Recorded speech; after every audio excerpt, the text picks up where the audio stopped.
சென்னையிலிருந்து நான் கிளம்பும் போது என்கிட்ட கேட்டாங்க, கடந்த 2 டேர்மா நம்ம எதிர்கட்சி வேட்பாளர் தான் வந்து எம்எல்ஏவா இருக்காரு, அதுவும் இல்லாம இந்த டேர்ம்ல வந்து மினிஸ்டரா இருக்காரு, ரொம்ப பெரிய குடும்பத்தை சேர்ந்தவர்,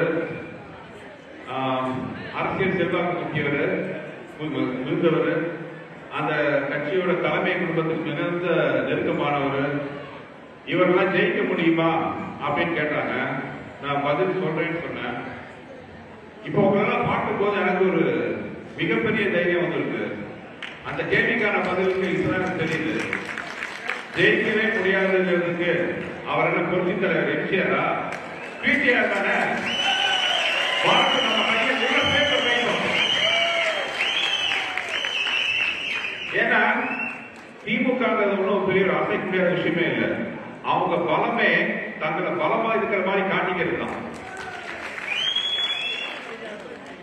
அப்படி அவங்க அவ்வளவு பலமா இருந்தா எதுக்கு 24 லட்சம் கூட்டணி தேவை? ஒண்ணு சொல்றேங்க, கூட்டமா இருக்கிறதெல்லாம் கூட்டணி கிடையாது, கூடி இருக்கிறது தான் கூட்டணி. நம்ம கூட்டணி மாதிரி இது அன்பால சேர்ந்த கூட்டணி, பண்பால சேர்ந்த கூட்டணி, கொள்கையால் சேர்ந்த கூட்டணி.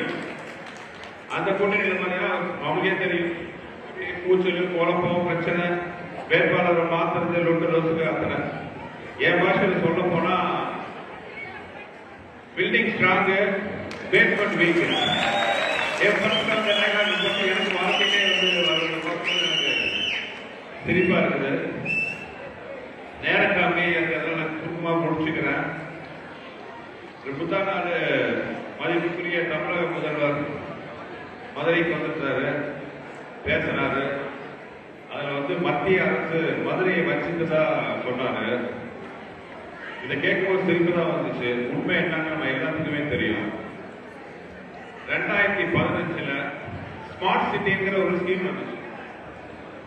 இந்தியாவின் தலை சேர்ந்த 100 நகரங்களை முன்னேற்றத்துக்காக மத்திய அரசால் கொண்டு வரப்பட்ட ஒரு ஸ்கீம். அந்த ஸ்கீம்ல மதுரையை இடம்பெற்றுச்சு. மதுரைக்கு ஸ்பெஷல் அந்தஸ்து கொடுத்திருந்தாங்க. ஹெரிடேஜ் டெவலப்மெண்ட் ஜோனுக்கு தனியா ஒரு அந்தஸ்து கொடுத்தாங்க.